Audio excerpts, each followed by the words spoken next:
Hello everyone, and thank you for watching my channel. If you like what I'm doing here, please consider subscribing, liking, and commenting. It would really help the channel out quite a bit. Thank you very much. Blair of the Mounties, a story of the Royal Northwest Mounted Police.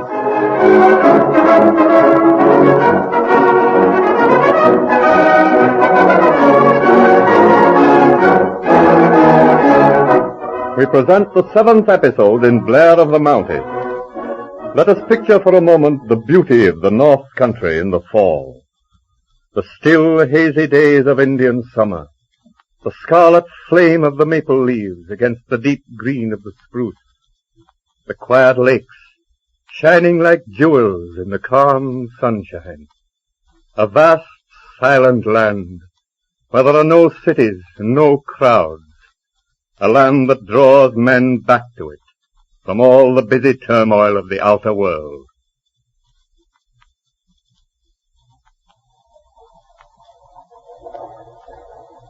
Well, I guess this is Fort McAllister. Looks to be a landing over there. What do you say, Doctor? Yes, that's it. Better turn in, George. Ah, this is the life, Catherine. Just look at that long stretch of river. How quiet it is in the sunshine.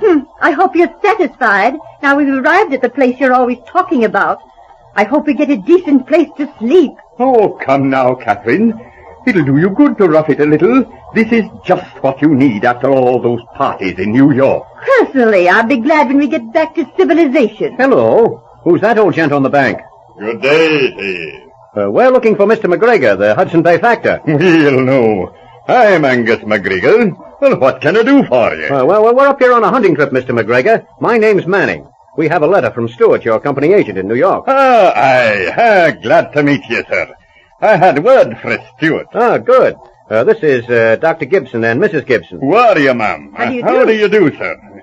Will you now come ashore and step over to the fort? Well, thanks. Come on, Kate. Gracious, yes.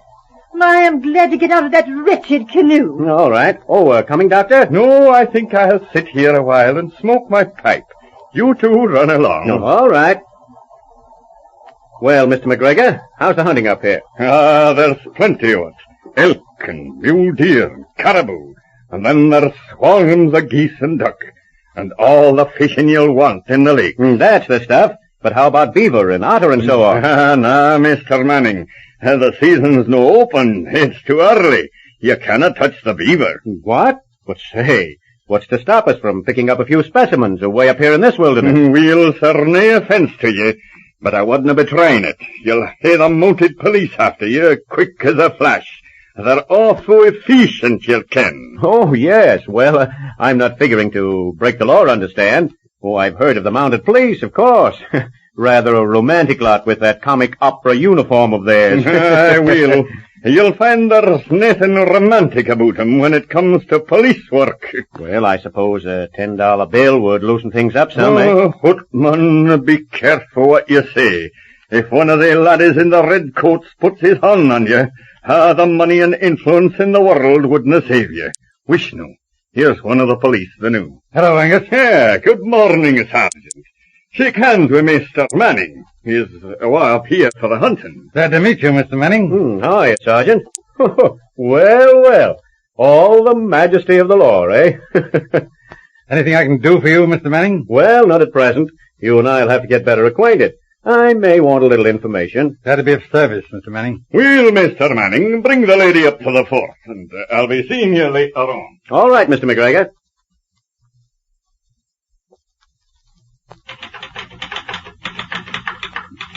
Sergeant, I was just wondering about yon hunting party that went up to Cedar Lake yesterday. Funny you should say that. I've been wondering about them, too. Eh? What do you think of 'em? Oh, I don't know. I like Dr. Gibson very much. Aye, looks like a fine mon. He's a famous surgeon, they tell me, and a real sportsman. Yes, the sort of man one likes to see up here. That fellow Manning got on my nerves a bit. Wonder why the doctor brought him up here. Yeah, I'm thinking it was the wife's doing. You know, I didn't like him myself. And he's awful friendly with Mrs. Gibson. Yes, of course, he's more his own age. You know, Sergeant, I hate to be talking about a woman, but there's something that's no just right about Mrs. Gibson. Oh, well, it's no funeral of ours. She's just a spoiled city woman, used to luxury and admiration. I'm thinking there's more to it than that. What do you mean, Angus? Oh, Nathan, of course, Sergeant, but I wasn't ever wanting anything to happen.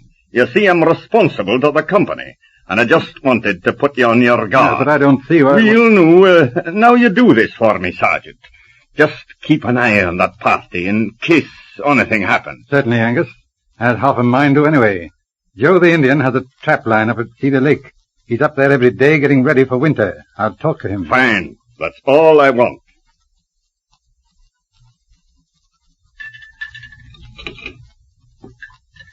My, that white fish tasted good. Oh, it wasn't so bad. If only everything wasn't so sticky. Oh, I haven't had a decent bath for a week. How much longer do we stay here, Henry? Why, we've only just got here, Catherine.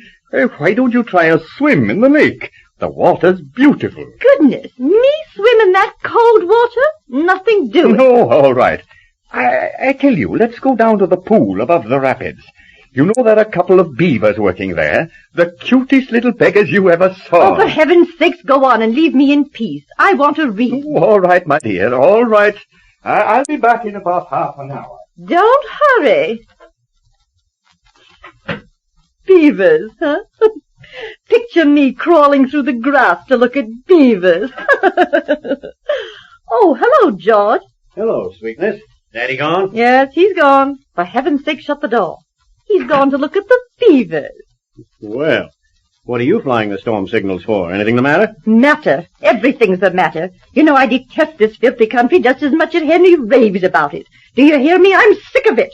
Morning, noon, and night, all I hear is beautiful scenery, beautiful sunsets, beautiful nights. Oh, give me a cigarette before I choke. Well, lady, you sure got a full head of steam on.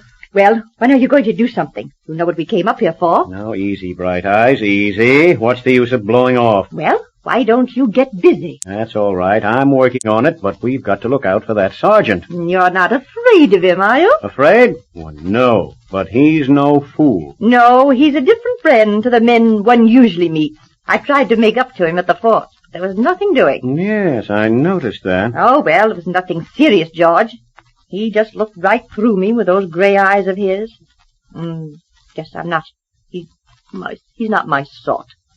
I suppose it's because you and I are both so rotten that we get along together. Well, that's all right with me, baby. Say, you checked up on that will? Everything goes to you? Oh, sure. I checked up in New York. It's all mine if anything happens to Henry. Okay. And say, don't get so sore at Henry. Just kid him along, see? Oh, all right. Leave it to me. Look out. Here he comes. Oh. Well, Catherine. Still reading?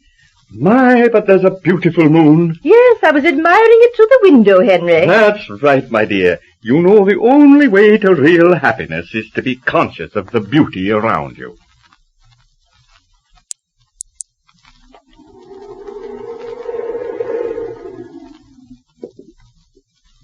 Hello, is that you, Kate? Yes, I heard that call of yours. What do you want? Listen, that Indian they put on to watch us is gone, headed up the river for the fort. I'm wise to their game, and now's our chance. Oh, not tonight, George. Yes, tonight, right now. Oh, heavens. What do you want me to do? Just stay out. Duck around to the back of the cabin, see? I'll get him out. Leave it all to me. Well, all right, but don't slip up on this. You know what it means if you do. Beat it. Get out of sight. Oh, all right. Doctor! Doctor! Yes, what is it, George? It's Catherine. She's headed for the pool. The pool? Catherine? Why? Why, hurry, Doctor. She's half crazy. No telling what she'll do. Now, you go ahead. You know the way. Good heavens, yes. Come, quickly. Follow me, George. You sure she went this way, George? Yeah, sure. Hurry up, Doctor. All right. There's the pool, right ahead. Now, take a look over the bank. Here, Manny, what?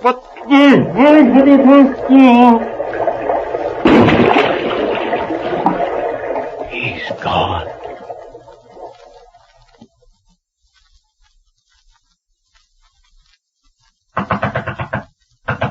Kate, open up quick. Well, George, what happened? Just as I told you. It's okay, girlie. Worked like a charm. All the police in the world will never find out a thing. Well, tell me, George. Oh, I've got to know. How did you manage it? Why, simple enough. You remember that stuff that Henry made up for putting animals to sleep when he took them out of a trap? No, what was it? Well, he had it in a blue bottle on the shelf. Chloroform mostly. But it acts instantly. Henry told me it would put a man out in 4 seconds. Get the idea? But that wouldn't kill anybody, you poor simp. I know. Well, he was ahead of me. When he leaned over the bank, I gave him the works on the handkerchief. He went out like a light. Then I pushed him over the bank. Saw him go over the rapids. He drowned before he came to. Pretty neat, eh, girlie? Oh, shut up! Get me a drink, for heaven's sake. Oh, all right. Here you are. Take a good one. Pretty soon we'll miss Henry, see? Then we'll drift back to the fort and say he's lost. When they find him, there won't be a scrap of evidence to tie us up with it. All right. I hope it's that easy. You better clear out now. I want to figure things out. All right, Kitty. Pleasant dreams.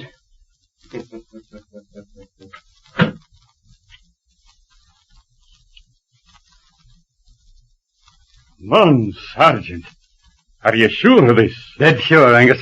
But you haven't any evidence. I haven't, eh? You wait and see. But, Sergeant, you know this is serious. They're guests of the company. Oh, yes? Well, they'll soon be guests of the government. Shh, look out. Here they come. Good evening, Mr. Manning. Evening, Mrs. Gibson. Listen, Sergeant. I've got very serious news for you. Really? Yes, Dr. Gibbons has been missing from our camp since last night. We've searched everywhere. Indeed? Yes, you see, Sergeant, I didn't worry yesterday. My husband's off and out all day. But when he didn't return last night, I got anxious. Yes, I see. Come on now, Sergeant. Don't look so solemn. We want action. Well, the doctor may be hurt in the bush somewhere. I want a search party. Now, how about it? Just a minute.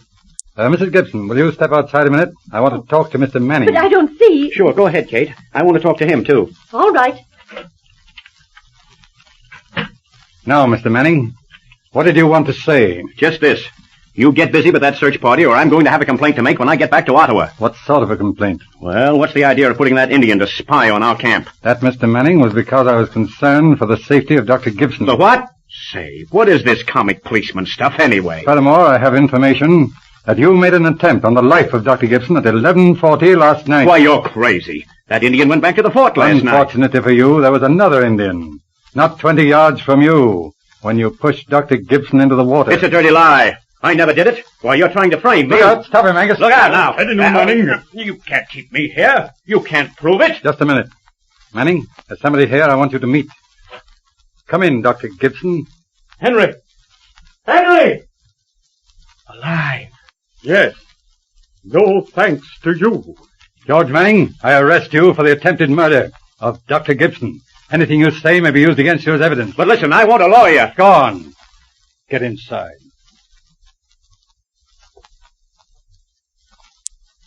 You have heard the 7th episode in Blair of the Mounties.